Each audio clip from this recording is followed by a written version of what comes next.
J'ai un gilet pour enfant Sioux. Combien en demandes-tu? J'en voudrais environ 1800. Il n'a aucun document ni rien avec lui. Cela pourrait être plus récent, cela pourrait être plus ancien. Numéro 1. Ensemble de roupies du fils de l'homme qui a construit le Taj Mahal. Un client entre dans le magasin avec une boîte en bois vieillie et un sourire contenu. Dès qu'il l'ouvre, Rick se penche en avant avec curiosité. « J'ai quelque chose que tu n'as probablement jamais vu », dit le client avec enthousiasme. C'est un ensemble de roupies en argent frappées en 1702, sous le règne d'Aurangzeb, le fils de Shah Jahan, l'homme qui a construit le Taj Mahal. Rick arque les sourcils. Aurangzeb, le dernier grand empereur moghol? Exactement. Ces pièces faisaient partie d'un chargement qui a coulé près de la côte indienne au début du XVIIIe siècle. Elles ont été récupérées dans les années 80 lors d'une expédition dirigée par Arthur C. Clarke.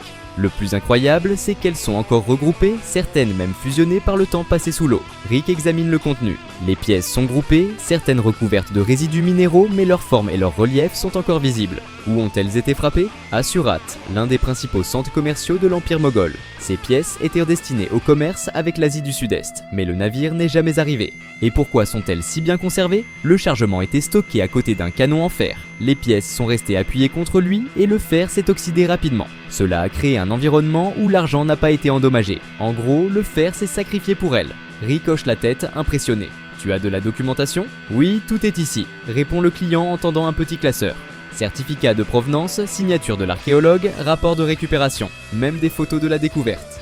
Rick parcourt les documents attentivement. C'est impressionnant, j'ai déjà vu des pièces mogholes, mais jamais en groupe comme ça. Avoir un ensemble intact est extrêmement rare. En général, on les vend séparément. C'est ce qui rend cet ensemble si spécial, c'est de l'histoire vivante. Tu demandes combien? 700 000 $. Rick s'adosse à sa chaise. C'est beaucoup d'argent.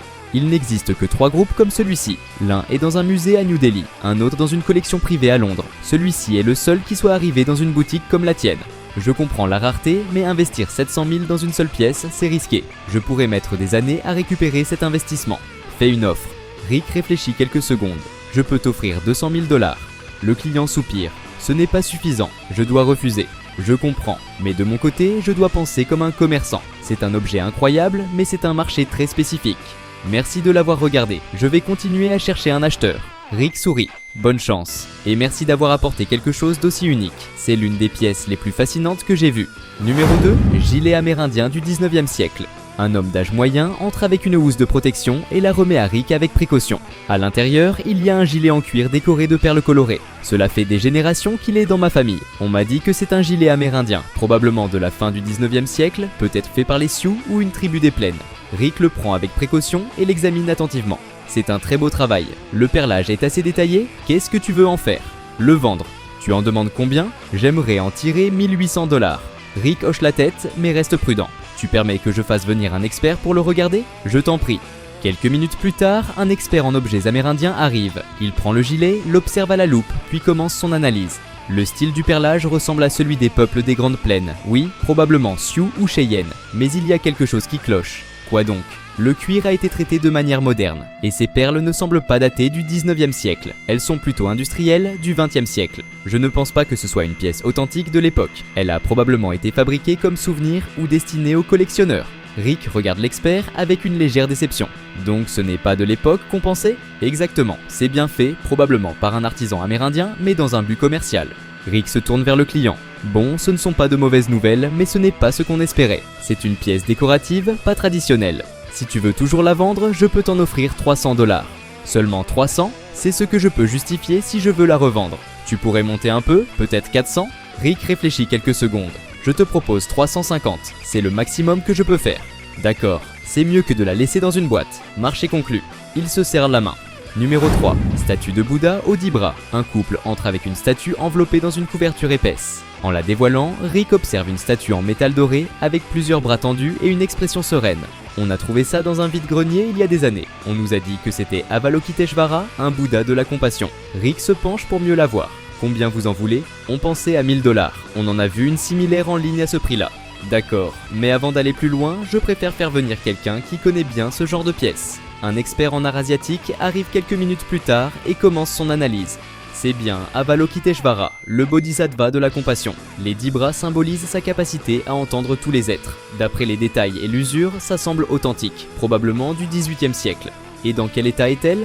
Elle est bien conservée. On voit une légère usure naturelle du doré et quelques traces d'oxydation, mais rien de grave. C'est une très belle pièce. Rick pose la question cruciale. Combien penses-tu qu'elle vaut? Dans une vente aux enchères spécialisée, elle pourrait atteindre entre 8 000 et 10 000 $. Rick se tourne vers le couple. Elle me plaît beaucoup, mais en tant que commerçant, j'ai besoin de marge. Je peux vous offrir 7 500 $. C'est moins que ce qu'on peut obtenir aux enchères. Mais aux enchères, il y a des commissions, des délais et aucune garantie de vente. Ici, vous partez avec l'argent tout de suite. Ils échangent un regard. D'accord, on accepte. Rick leur serre la main, satisfait de son achat. Numéro 4, bague égyptienne avec scarabée. Une vieille dame entre dans la boutique avec une petite boîte en velours. À l'intérieur, une bague en or avec un scarabée taillé dans une pierre bleu-vert. On m'a dit que c'était égyptien. On me l'a vendu comme une pièce vieille de 3000 ans. Rick l'examine. Elle est bien faite? Tu as des documents? Juste cette carte. Je voudrais savoir si c'est authentique. Et tu en attends combien? J'aimerais 15 000 $. Je vais faire venir un expert en antiquité égyptienne. L'expert arrive et observe la bague à la loupe. Le scarabée représente la renaissance et la protection. Ce type de motif avec les hiéroglyphes sur la base est typique de la 18e dynastie, l'époque de Toutankhamon. De plus, l'or montre des techniques anciennes, c'est authentique. Et combien ça vaut? Le scarabée seul vaudrait environ 250 $, plus environ 200 $ pour l'or. Disons entre 450 et 500 $. Rick regarde la cliente. Je peux t'offrir 350 $, 500, 375. Je te propose 460. D'accord, marché conclu. On a un accord. Numéro 6, canard cérémoniel en céramique. Une jeune femme entre avec une figurine en céramique soigneusement emballée. Rick la déballe et découvre un canard en terre cuite, aux formes douces et aux yeux arrondis. C'est une figure cérémonielle de la culture Colima. On m'a dit qu'elle avait plus de 2000 ans. Rick examine la base. Tu l'as trouvée où? Dans une vente aux enchères au Texas. Depuis, il se passe des choses étranges chez moi. Des bruits, des objets qui tombent, je veux m'en débarrasser. Rick sourit. Ce genre d'histoire arrive souvent avec des objets anciens. Tu veux combien? 3000 $. Il fait venir un expert en art précolombien. C'est typique de l'ouest du Mexique. Ce genre d'animal était placé dans les tombes, comme guide spirituel. Les détails et le polissage suggèrent qu'il est authentique, probablement entre 300 avant, jour avant et 300 après. JC. Combien ça vaut? Avec une restauration mineure mais bien faite, je dirais entre 2500 et 3500 $. Rick, je t'offre 2800 $. D'accord, je préfère qu'il parte d'ici. Numéro 7, pièce grecque antique, un homme en costume entre avec une boîte métallique. À l'intérieur, une pièce en argent représentant un char tiré par des chevaux. C'est une pièce de Syracuse, du 4e siècle avant. JC, très précieuse. Rick observe attentivement. Belle frappe, tu l'as achetée où?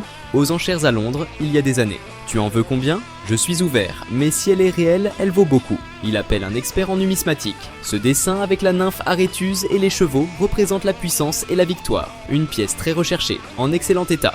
Quelle valeur? Entre 80 000 et 100 000 $. Rick propose, je t'offre 75 000 $. 85 000, 80 000 cash. Dernier mot, marché conclu.